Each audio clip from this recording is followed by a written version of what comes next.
Gusto saludarles en esta mañana y qué gusto ver sus rostros. Hoy estamos muy contentos de poder compartir un domingo más. Obviamente, pues igual extrañando los abrazos y los apapachos, pero contentos de la bendición de poder a través de la tecnología estar conectados. Agradezco al Señor la bendición que tenemos la bendición que tenemos de poder abrir su palabra en esta mañana.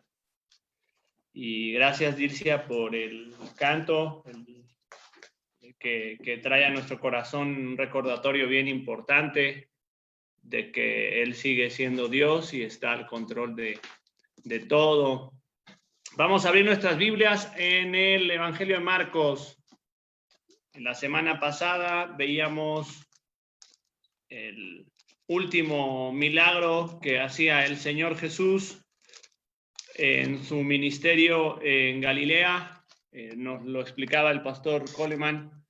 Y hoy nos encontramos en lo que sería dentro de una historia el clímax, ¿verdad? En la narrativa de los evangelios encontramos ahí puntos importantes donde se desprende toda la narrativa del evangelio. Y que vamos a estudiar el día de hoy es de suma importancia, ¿no? Vamos a orar, después vamos a leer el texto y mejor vamos a leer el texto, después vamos a orar y después hablamos un poquito del trasfondo, ¿sale? Dice ahí la palabra de Dios en Marcos capítulo 8, versículo 27. Salieron Jesús y sus discípulos por las aldeas de Cesarea de Filipo y en el camino preguntó a sus discípulos diciéndoles: ¿quién dicen los hombres que soy yo?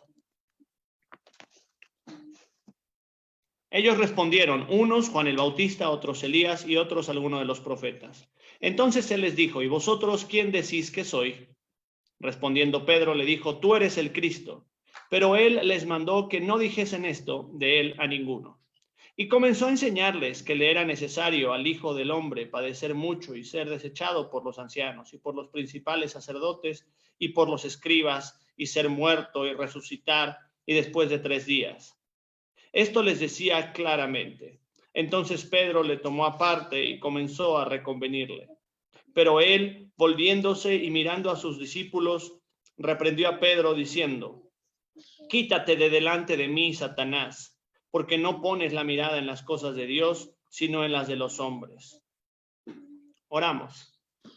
Padre, te damos gracias por esta mañana y te damos gracias por la bendición que tenemos de abrir y estudiar tu palabra.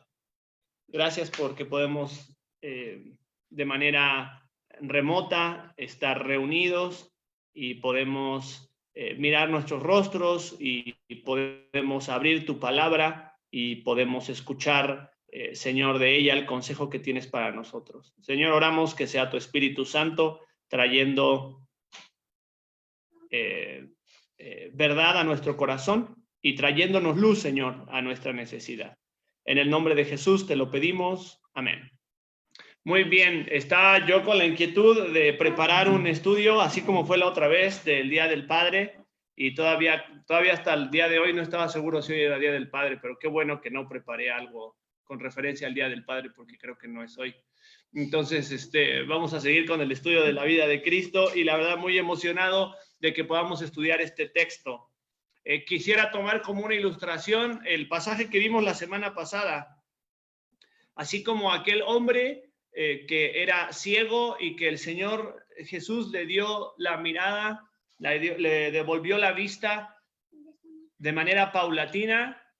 Mucho de nuestro conocimiento de Dios ocurre a lo largo de nuestra vida mientras vamos conociendo más su palabra y vamos entendiendo las circunstancias que nos rodean a la luz de la verdad. Muchas veces nuestra perspectiva de Dios es nublada, es incierta, es confusa, así como la de aquel hombre que la primera vez que el Señor toca sus ojos, él dice, veo a los hombres, pero los veo como árboles. El pastor nos hablaba de cómo esto era una ilustración de nuestra realidad espiritual, acerca de que a veces podemos ya tener el toque del maestro en nuestra vida y aún así no alcanzar a tener toda la percepción espiritual. Y hoy vamos a hablar un poquito acerca de eso, porque el pasaje que viene después de este último milagro ahí del ministerio de Jesús en Galilea, en realidad es, podríamos decirlo así, que es la expresión vívida de la ilustración que hace el Señor con el ciego, ¿verdad? Vemos a los discípulos ahora en una etapa ya diferente. Nosotros podemos ver el Evangelio de Marcos en tres grandes actos, ¿no? El primero, Marcos lo presenta así como un ministerio público del Señor Jesús, del capítulo 1 al capítulo 8, ¿verdad? El ministerio, el Señor Jesús, la palabra que se repite continuamente es inmediatamente, luego de esto, ¿verdad? Pareciera que el Señor Jesús no tenía descanso, siempre sirviendo, enseñando, haciendo milagros y señales, el ministerio público del Señor. Pero después hay un punto de clímax, ¿verdad? Que es este que vamos a estudiar en esta hora, donde vemos y encontramos al Señor Jesús ya enfocándose en un trabajo más intencional y específico y privado con sus discípulos. Comienza un trabajo de discipulado intensivo, que ahorita vamos a ver cómo él toma una sesión de discipulado intensivo con sus discípulos. Y por último, vemos los últimos capítulos, el acto de la pasión del Señor, ¿no? Ahora bien, esta es como el pasaje que estudiamos ahora es la primer parte de esta segunda porción en el Evangelio de Marcos, de un ministerio ya privado y formativo de la vida de los discípulos. Y vamos a ir viendo un poquito el pasaje. En el versículo 27 dice, saliendo Jesús y sus discípulos por las aldeas de Cesarea de Filipo. El Señor Jesús con sus discípulos se va en realidad hacia el norte, deja el ministerio público y se va hacia el norte de Israel. Y en el camino preguntó a sus discípulos diciéndole,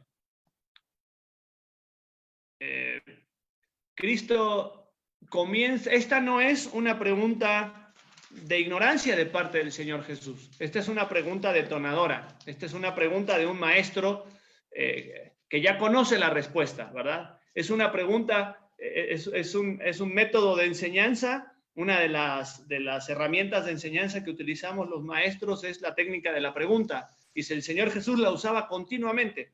En esta ocasión la vemos una vez más, no como Jesús no conociendo la respuesta, sino a Jesús detonando un tema central que él quiere abordar en esta sesión de discipulado con sus discípulos.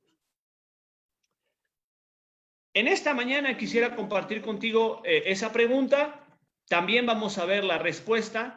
Después de eso vamos a hablar un poquito acerca de la revelación que hace el Señor Jesús y vamos a hablar una indicación puntual que podría ser difícil de entender, que aparece en el versículo 30 y... en el versículo 30, que mandó que no dijesen esto de él a ninguno. Y por último vamos a ver la torpeza espiritual de Pedro y de muchos de nosotros también, ¿verdad? En algún punto de nuestra vida. Y vamos a comenzar con la pregunta, ¿verdad? ¿Quién dicen los hombres que soy? Una pregunta que ha llevado a disputas religiosas a lo largo, pues, de los siglos, ¿no? El Señor Jesús siempre ha sido un tema de controversia a lo largo de las eras, desde que él pisó la tierra de Israel. Su vida y su obra, su muerte y sus dichos han sido, sí, inspiración de muchos y también tema de controversia para otros, ¿no? El día de ayer que veíamos un tema muy similar en el Club Bíblico con los jóvenes, en la mañana yo hacía una encuesta ahí por Facebook y preguntaba de manera anónima que contestaran en una encuesta, ¿quién es Jesús para ti? Y es interesante porque yo, dentro de esas opciones, yo puse un gran maestro, un profeta, un farsante, un filósofo mal comprendido, ¿verdad? Mal interpretado, un tirano, una fábula, el Mesías, el Hijo de Dios. Y déjame decirte que me llamó la atención que todas las opciones fueron elegidas. Obviamente mi espectro de contactos tiene mucho que ver con gente de las iglesias y personas creyentes, y obviamente en su mayoría varios contestaron que Jesús era el Mesías, el Hijo de Dios. Pero dentro de mi círculo de contactos y personas con las que yo me desenvuelvo, había personas que, más de uno, que dicen Jesús es un farsante, varios dijeron Jesús es un filósofo mal interpretado, ¿verdad? Y el Señor Jesús comienza esta conversación a sus discípulos diciendo, bueno, ¿quién dicen los hombres que soy yo? Una de las respuestas que me llegó, estoy casi seguro de quién la dio, ¿verdad?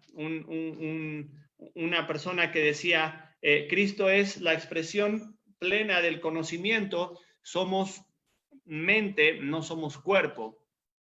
Claro, cada uno va interpretando la persona de Jesús de acuerdo a su concepción filosófica e ideológica, ¿verdad? Y el Señor, de acuerdo al contexto de lo que traía la gente en sus mentes, el Señor les pregunta, bueno, ¿quién dicen los hombres que soy yo? Y hay algunas respuestas que los discípulos le dan. Ahora, estas respuestas no tardaron en ser dadas, ¿verdad? No, Jesús, mira, hemos escuchado que algunos creen que tú eres Juan el Bautista, ¿verdad? Eres como que la reencarnación de Juan el Bautista, ¿no? En realidad el espíritu de Juan el Bautista vino sobre ti y muchos piensan eso, ¿no? Otros creen que Elías, ¿no? Los que quizá tenían un poquito más de conocimiento de las profecías y como aparece ahí en Malaquías y en el Antiguo Testamento, que habría de venir Elías y venía a preparar el camino, ¿verdad? Para el Mesías, ¿no? Entonces dice, bueno, algunos creen que tú eres Elías y algún otro de los profetas. De alguna manera, muchas personas creían que Jesús era, vamos a decirlo así, una emanación de algún personaje célebre del Antiguo Testamento, ¿verdad? Claro, porque para muchos tenían una concepción equivocada de cómo tendría que ser el Mesías. No había una claridad, aunque la Escritura nos había dejado bien en claro qué características debía tener el Mesías, que iba a ser un siervo sufriente y a la vez soberano, ¿verdad? Muchos de ellos no tenían una comprensión clara. Ahora bien, Jesús da un paso más y hace una pregunta más personal, ¿no?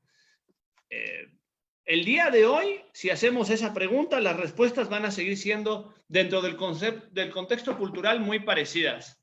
Un gran maestro, un revolucionario, un gran filósofo, un tremendo enseñador, una inspiración para miles. Y seguirá habiendo este espectro grande de opiniones en cuanto a quién es Jesús, a pesar de que tenemos la Escritura con nosotros, ¿no? La pregunta no es tanto qué dice la historia acerca de Jesús o qué dice la ciencia acerca de Jesús, porque Pedro va más profundo y dice, ok, y entonces él les dijo, ¿y ustedes quién dicen que soy? ¿No? Y esa es una pregunta muy importante que tenemos que hacernos en esta mañana. Esa pregunta que el Señor Jesús les hizo a los discípulos es la misma pregunta que nos tenemos que hacer el día de hoy nosotros. ¿Quién dices que es Jesús? ¿No? La concepción que nosotros tengamos de Cristo determinará la fortaleza, la profundidad de nuestra fe y también en consecuencia determinará nuestras acciones. Quiero compartir contigo un pasaje ahí en la carta del apóstol Pablo a los Efesios. Acompáñame un momento a la carta del apóstol Pablo a los Efesios.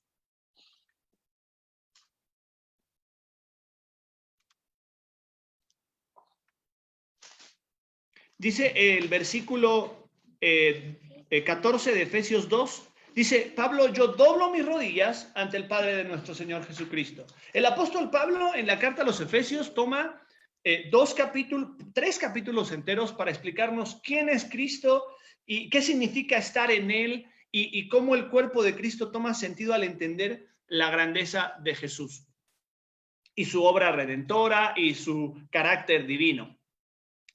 Cuando llega al final del capítulo 3, Pablo dice, yo doblo mis rodillas y oro para que, como dice el versículo 18, seáis plenamente capaces de comprender con todos los santos. Esta es la oración del apóstol Pablo, pero también fue la oración del Señor Jesús cuando él estaba ahí en la oración sacerdotal en Juan capítulo 17, diciendo, y esta es la vida eterna, que te conozcan a ti, el único Dios verdadero, y a Jesucristo, a quien tú has enviado. Dice, seáis plenamente capaces de comprender con todos los santos cuál es la anchura, la longitud, la profundidad y la altura, y de conocer.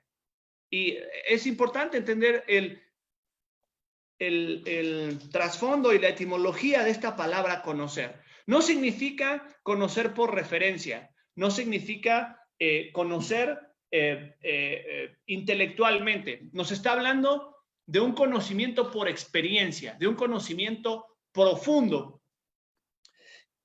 Y dice, y de conocer el amor de Cristo que excede todo conocimiento, para que seáis llenos de toda la plenitud de Dios. Y mira, si hay algo que es la voluntad de Dios para tu vida, es que tú seas lleno de esta plenitud de Dios. En aquel tiempo, en los tiempos del Nuevo Testamento, el del primer siglo, cuando Pablo escribe estas cartas, las cartas de la prisión, comenzaba a gestarse una corriente de pensamiento a raíz del misticismo y de otras ideologías en aquel tiempo contemporáneas, que decían que el conocimiento de sí mismo, de uno mismo, de la naturaleza y del universo te iban a llevar a la plenitud, ¿verdad? Esa palabra plenitud hablaba de cuando estás lleno, estás completo, no necesitas nada más, ¿verdad? Y entonces esta ideología comenzaba a gestarse en el primer siglo y decían, bueno, sí, muy bonito que se reúnan en la iglesia y qué padre Jesús y todo, pero hasta que no llegues al conocimiento pleno de ti mismo, del universo, del contexto, etcétera, etcétera, no vas a poder llegar a la plenitud. Esta filosofía evolucionó hasta convertirse en finales del siglo I en lo que ahora conocemos como el gnosticismo, ¿verdad? La plenitud se llega por medio del conocimiento. Por eso esta persona que te decía en Facebook me decía, somos mente, no cuerpo, porque los gnósticos creían que la mente y la cuestión emocional y espiritual estaban totalmente separadas del cuerpo. No importa lo que haces tú con tu cuerpo, está totalmente separado del espíritu. Por eso el apóstol Juan dice en su primera carta, cualquiera que niega que Jesús ha venido en carne es mentiroso. ¿Por qué dice esto? Porque ya los gnósticos llegaron a la conclusión de decir, no, Jesús no pudo ser un ser humano, porque la carne y lo humano es malo y es pecaminoso.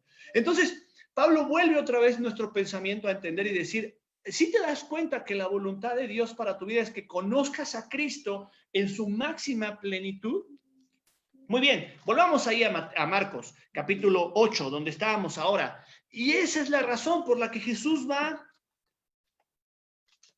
poniendo el dedo sobre la llaga y diciendo, ok, y ahora, ¿tú quién dices que soy yo? Es una pregunta que tenemos que hacernos de manera individual y contestarla en lo profundo de nuestro corazón. Para muchos fanáticos o, digámoslo así, simpatizantes del cristianismo, la Biblia es un libro de buenos consejos que es un manual de vida, ¿verdad? Y la Biblia puede encontrar respuesta a cada situación por la que yo me enfrente. Y si bien la Biblia nos da consejo para cada área de nuestra vida, como son la familia, las finanzas, la administración, el carácter, las relaciones interpersonales, el perdón y la gracia, nada de eso tiene sentido cuando sacamos la centralidad del mensaje de las Escrituras, que es la persona de Cristo. Cristo presenta esta pregunta delante de los discípulos. Ahora, ponte a pensar, él había hecho un ministerio público y los discípulos habían sido testigos de los milagros vez tras vez de la obra de Jesús. Ok, ya viste todo esto, ¿quién dices que soy? ¿Quién dices que soy? Ahora, hay una sola persona que se aventura, y esta declaración aparece en los 3 evangelios sinópticos, y esa persona es Pedro, ¿verdad? Y dice, respondiendo, Pedro le dijo, acompáñame un momento al pasaje paralelo ahí en Mateo. Mateo, capítulo 16.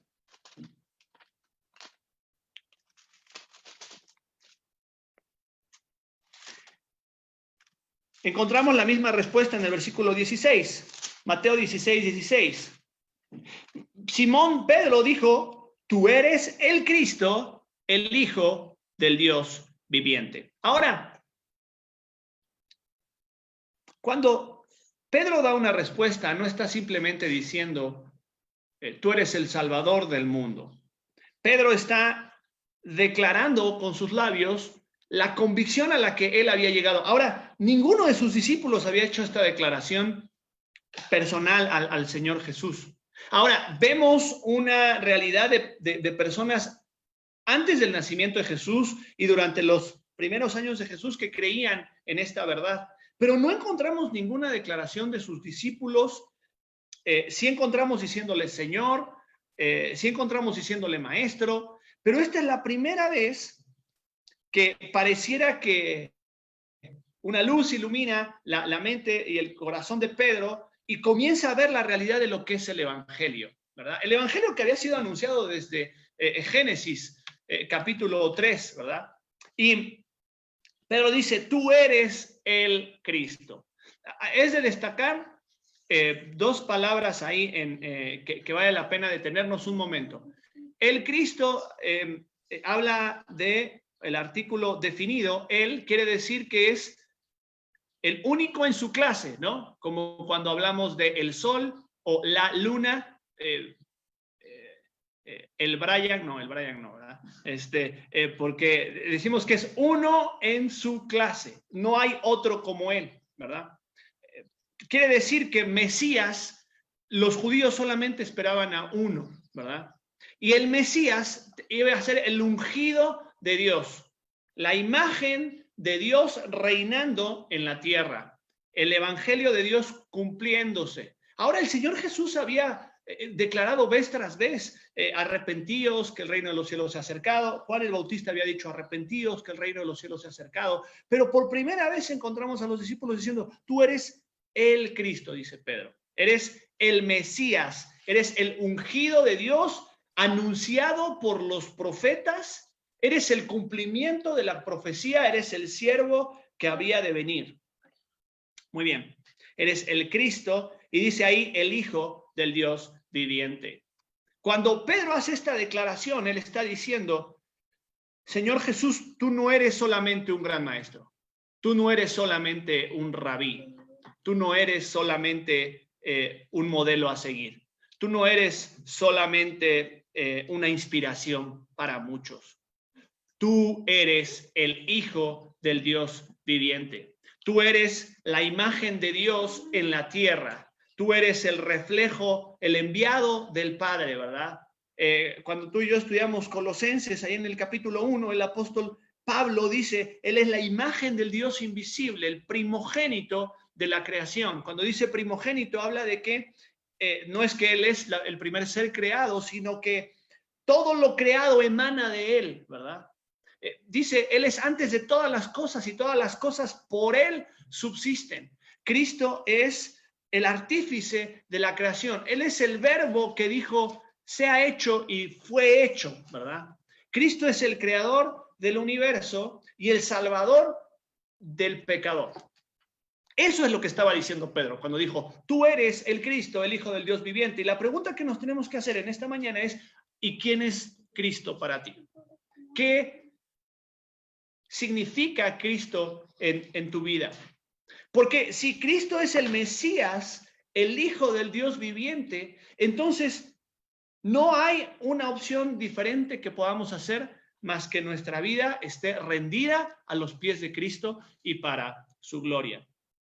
El día de ayer hablábamos acerca estudiábamos con los chicos del Club Bíblico de qué significa que Jesús es Dios, y la única conclusión lógica a la que podíamos llegar es, si Jesús es Dios, tenemos que reverenciarlo, tenemos que adorarlo. Ahora, es interesante que cuando vemos esta respuesta de Pedro, dice ahí en el mismo Evangelio de Mateo, dice, entonces le respondió Jesús, bienaventurado eres, Simón, hijo de Jonás, porque no te lo reveló carne ni sangre, sino mi Padre que está en los cielos. Ahora, cuando nosotros llegamos a esta conclusión, me llama mucho la atención pensar en que de alguna manera Pedro llegó a tener cierto nivel de revelación, ¿verdad? De entender, dice, delante de quién estoy. Hubo dos momentos cumbre, quizá tres en la vida de Pedro, ¿no? Cuando recién conociéndolo, la pesca milagrosa, Pedro le dice a Jesús, apártate de mí porque soy hombre pecador.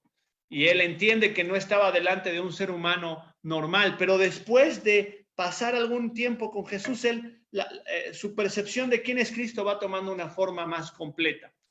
Que igual ocurre en nuestra vida. Quizá tú y yo venimos al conocimiento de Cristo y entendemos que Él quiere salvarnos y limpiar nuestro pecado, pero ahí no termina nuestra realidad del conocimiento de Dios. Y acompáñame a otro pasaje ahí en Efesios, solamente ahora en el capítulo 1, porque Pablo hace dos oraciones en la carta a los Efesios, una en el capítulo 1 y otra en el capítulo 3, para que los efesios puedan llegar a entender la profundidad del conocimiento de Cristo. Y en el capítulo 1 de Efesios dice en el versículo 16, no ceso de dar gracias por vosotros, haciendo memoria de vosotros en mis oraciones, para que el Dios de nuestro Señor Jesucristo os dé espíritu de sabiduría y revelación en el conocimiento de Él. Fíjate lo que dice el versículo 18, alumbrando los ojos de vuestro entendimiento, para que sepáis cuál es la esperanza a la que los ha llamado y cuáles las riquezas en gloria de herencia a los santos. ¿Te das cuenta? Necesitamos que los ojos de nuestro entendimiento sean alumbrados por la obra completa del Evangelio. Esto ocurre de una forma, digámoslo así,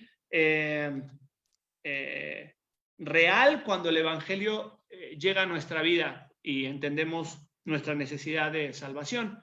Dice, según a los Corintios 4:6, que Dios que mandó que de las tinieblas resplandeciera la luz es el que resplandeció en nuestros corazones. Ahora, veamos un poquito acerca de esta revelación entonces. Ya veamos la pregunta, la respuesta. Veamos acerca de esta revelación. ¿En qué consiste esta revelación? Bueno, el Señor Jesús lo explica de una forma muy gráfica en el versículo 18. Yo también te digo, Pedro, ahora estás listo, ahora que tú has declarado que yo soy el Cristo, el Hijo de Dios viviente, ¿estás listo para que yo te diga algo más que tú no sabías, verdad? Y el Señor Jesús revela una verdad que hasta ese momento no había sido aterrizada dentro del contexto judío. Y él dice, también te digo que tú eres Pedro y sobre esta roca edificaré mi iglesia y las puertas del Hades no prevalecerán contra ella. Y entonces, por primera vez el Señor Jesús nos declara que Él va a edificar su iglesia, su iglesia. No tenemos una referencia a la iglesia antes del capítulo 16 de Mateo, pero a partir de aquí, los discípulos van entendiendo que el proyecto de Dios es su iglesia, que judíos y gentiles, que bárbaros y escitas, que siervos y esclavos formen un solo cuerpo. El milagro de la familia de Dios, eso es la iglesia, el milagro de la familia de Dios. Y me gusta llamarlo así porque lo he visto de una forma tan palpable en este último tiempo. Ahora hay algo interesante en cuanto a esta declaración de la iglesia. El Señor Jesús le dice, tú eres Pedro y sobre esta roca edificaré mi iglesia. Y el Señor Jesús utiliza un juego de palabras aquí. Pedro, que significa una piedra dura, ¿verdad? Pero piedra al fin, una piedra pequeña, ¿verdad?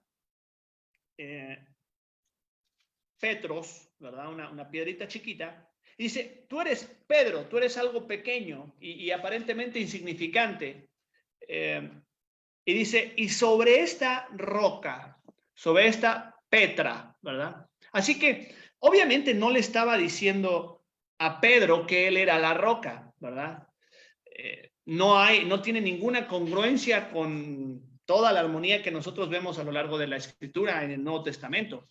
En realidad, lo que el Señor Jesús le está diciendo, tú siendo Pedro, alguien tan pequeño e insignificante, el Señor te ha revelado una Petra, una perla de gran precio. Te ha revelado una verdad que tú no pudiste haber llegado a una conclusión así. Pero le dice, tú eres Pedro y sobre esta roca. ¿Qué es esa roca? La misma declaración que Pedro había dicho.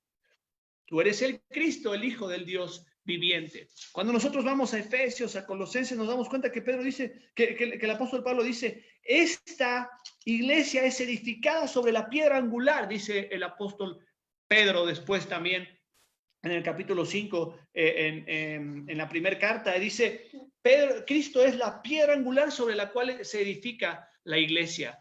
Esa piedra que marcaba los límites, pero que también sostenía el edificio. La iglesia de Dios se cimienta en la persona de Cristo y crece sobre la persona de Cristo.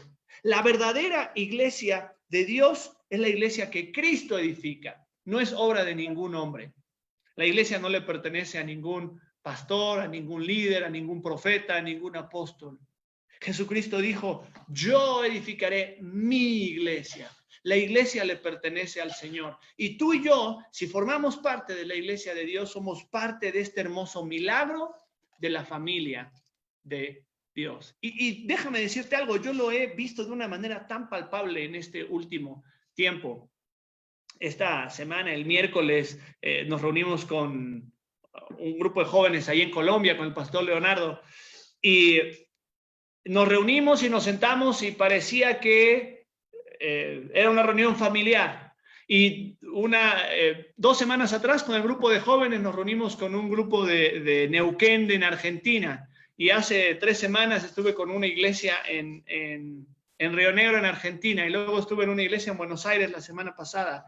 Y en cada una de ellas yo puedo ver el milagro de la familia de Dios. Donde no hay, dice apóstol Pablo, allí en Colosenses, capítulo 2, donde no hay, perdón, capítulo 3, versículo 11, donde no hay judío ni gentil, griego, ni romano, bárbaro, ni escita, siervo ni libre, sino que Cristo es el todo en todos. Por eso esta idea de la plenitud se encuentra entendiendo quién es Cristo.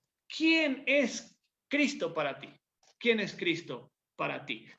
No podemos avanzar en nuestro discipulado hasta que no respondamos esa pregunta de manera individual. El milagro de la iglesia es hermoso y no importa a dónde vayas. Algo que conocí a un amigo estando ahí en la ciudad de Puebla que llegó a nuestra iglesia. Ahí en algún momento Carlitos Luna me habló y me dijo, oye, fíjate que hay una persona que tiene una relación con el ministerio, él viene de Argentina y él juega fútbol, él llegó a jugar ahí a Puebla, un jugador profesional de fútbol, y se anda buscando una iglesia. Y inmediatamente hicimos una linda amistad y me contó por todos los países donde había vivido, en Europa, como en 8 países en Europa, en 4 países en Sudamérica, ahora en México. Y le preguntamos a la esposa, le digo, ¿cómo has soportado tanta mudanza en tu vida? Y decía, si no fuera por la iglesia de la familia de Dios, ya me hubiera yo vuelto loca, desde la segunda o de la tercera, nos decía. Y él me decía, a cada lugar donde yo llego, yo sé que tengo una familia que no conozco. Y es el milagro de la familia de Dios, la iglesia de Dios, porque es Cristo el que la edifica. Y es palpable el entender y saber que nuestra familia de Dios va atravesando, dice el apóstol Pedro, dice, esos padecimientos que tienes tú el día de hoy, nuestros hermanos en todo el mundo también los van padeciendo. La revelación de la iglesia de Dios. Vamos a avanzar un poquito, se nos va acabando el tiempo. ¿Qué indicación les da el Señor Jesús? Cuando termina de esta declaración, es interesante que en el versículo 20 dice, entonces mandó a sus discípulos que nadie dijese que él era Cristo, Jesús el Cristo. Y en el pasaje paralelo de Marcos, que es el que estamos estudiando, también dice en el versículo 30, pero él les mandó que no dijesen esto de él a ninguno. ¿Por qué hace esto el Señor Jesús? ¿Por qué tremenda declaración como que la que él es el Cristo, el Hijo del Dios viviente? Les dice, pero no lo digan ahora. Bueno, no pareciera confuso cuando nosotros entendemos que debemos de proclamar el evangelio y quién es Cristo. Pero entendamos algo. Acuérdate que los discípulos estaban empezando a entender qué es el evangelio y cuál era el plan de Dios. No hay evangelio sin sacrificio, ¿verdad? Y el Señor Jesús apenas les iba a empezar a decir y anunciar que Él iba a morir. No hay evangelio sin cruz, ¿verdad? Entonces, ¿qué era lo que estaba diciendo Jesús? No, si ustedes dicen que yo soy el Cristo, ese mensaje se va a malinterpretar, porque lo que la gente quiere es un revolucionario, es alguien, alguien que levante la bandera, ¿verdad? Un paladín de la justicia, un caudillo, ¿verdad? Era lo que estaba esperando el pueblo. Y Cristo dice, eso no significa el Mesías. El Mesías tiene que sufrir. Y el evangelio no está completo sin la cruz. Entonces, por eso el Señor Jesús les dice, espera, no lo anuncies, no lo proclames.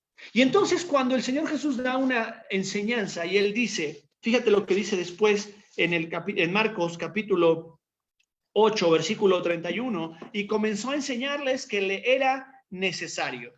Le era necesario. Ahora,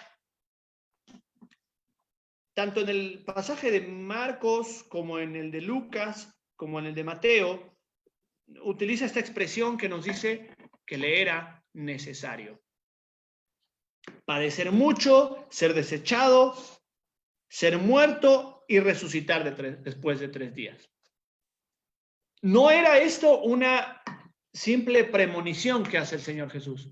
No estaba diciendo, híjole, yo les voy avisando que esto se va a poner difícil. No, el Señor Jesús estaba diciendo, esto es necesario. Ahora, Jesús no necesitaba atravesar por eso. Tú y yo era necesario para ti y para mí. La cruz era necesaria para ti y para mí. No había otra forma de redimir al pecador fuera del sacrificio del Mesías. Eso es la gloria del evangelio. Y entiendo que quizá mucho de lo que estamos hablando el día de hoy tiene que ver con la centralidad del evangelio, pero es importante, mis hermanos, que profundicemos en quién es Cristo y qué es lo que Él vino a hacer, porque podemos tener una perspectiva más clara de lo que el Señor quiere para tu vida y para la mía el día de hoy. Entonces dice, es necesario el padecimiento. Y entonces el Señor Jesús dice, hasta que tú no entiendas que el Hijo del Hombre debe morir. Y fíjate la claridad espiritual de Pedro, porque Pedro pudo decir, tú eres el Cristo, el Hijo del Dios viviente, pero cuando el Señor Jesús le dice, muy bien, qué bueno que has dicho esto, y ahora es necesario que el Hijo del Hombre padezca y muera y sufra, ¿qué es lo que hace Pedro? Fíjate, versículo 32, le tomó aparte y comenzó a reconvenirle. No, Señor, ¿cómo se te ocurre? Esto no te puede pasar a ti. Fíjate todo lo que podemos lograr, etcétera, etcétera. Y yo a veces me pongo a pensar si el Señor Jesús no se agarraba la cabeza y se rascaba así, como diciendo, parecía que habías entendido, pero en realidad no has entendido mucho, ¿verdad? No lo creo, porque el Señor Jesús sabía lo que sus discípulos pensaban. Y yo sí creo que de repente el Señor es muy paciente con nosotros, cuando después de un tiempo de nuestro caminar nos seguimos haciendo preguntas que ya deberíamos saber la respuesta, ¿verdad? Y el Señor es paciente y el Señor nos sigue enseñando. Y dice acá que en el versículo 33 que de haberle llamado Pedro y sobre esa roca edificaré mi iglesia, sobre esa tremenda declaración sobre la cual Cristo edifica la iglesia, le dice, quítate de delante de mí, Satanás, porque no pones la mira en las cosas de Dios, sino en las de los hombres. Ahora, tú y yo podemos pensar, ay, este Pedro tan imprudente, tan inmaduro, este Pedro tan insensato, ¿verdad? Este Pedro tan impulsivo, ¿verdad? Ahora, ¿sabes qué? No somos muy diferentes tú y yo de Pedro, ¿no? En momentos podemos tú y yo, llenos del Espíritu Santo y llenos de la palabra de Dios, tener un momento de claridad espiritual que nos lleva a ser asertivos y edificantes. Pero cuando no cuidamos nuestro corazón, a la vuelta de la esquina nos convertimos en instrumentos de Satanás para hacer de tropiezo a otras personas. Mucho de eso tiene que ver con las cosas que salen de nuestra boca y que no pensamos antes de decirlas. Muchas de esas tienen que ver con pecados arraigados en nuestro corazón, o mucho de eso tiene que ver con nuestra incredulidad, ¿verdad? Ahora, permíteme, para concluir, volver a la ilustración que el Señor ya les había dado de este hombre ciego. Ahora, este milagro que veíamos la semana pasada, el Señor Jesús no lo hace para las multitudes.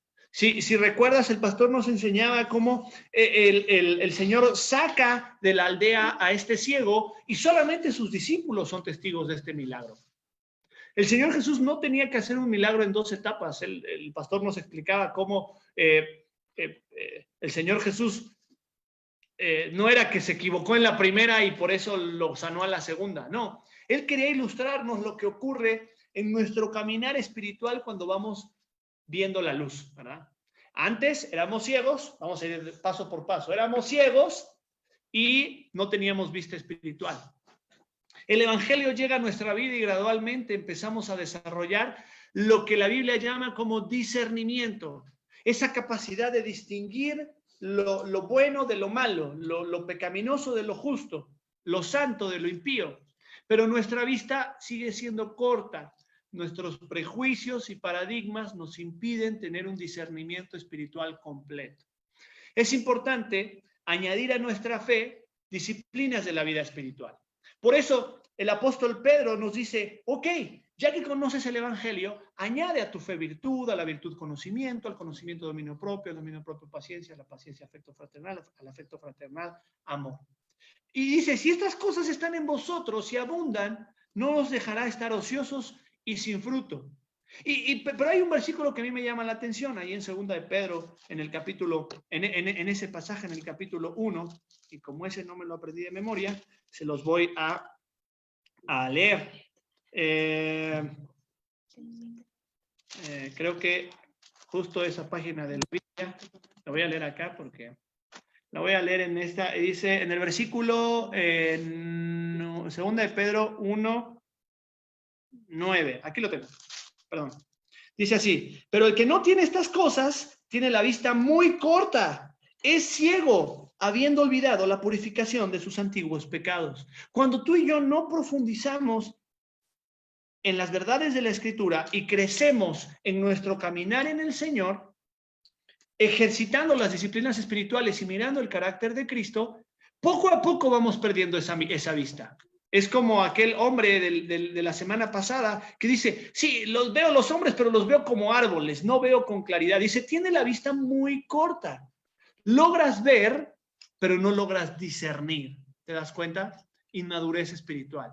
Ahora, después, quizá tú y yo podemos desarrollar un poquito más de discernimiento cuando aprendemos a ver con una perspectiva espiritual. Dice Santiago, capítulo 1, en el versículo, esto sí les va a dar risa, pero esa página de la Biblia no la tengo. Santiago, capítulo 1, versículo 25. A ver si alguien lo quiere leer, si está por ahí. Increíblemente no la tengo en mi Biblia. ¿Alguien quiere leer ese versículo?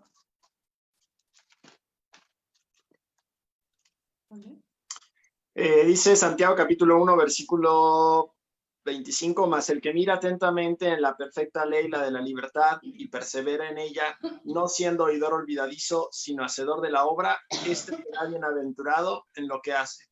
Entonces, es necesario que el verdadero creyente, gracias Dani, se detenga a mirar, porque ese es el único paso para desarrollar discernimiento en nuestra vida.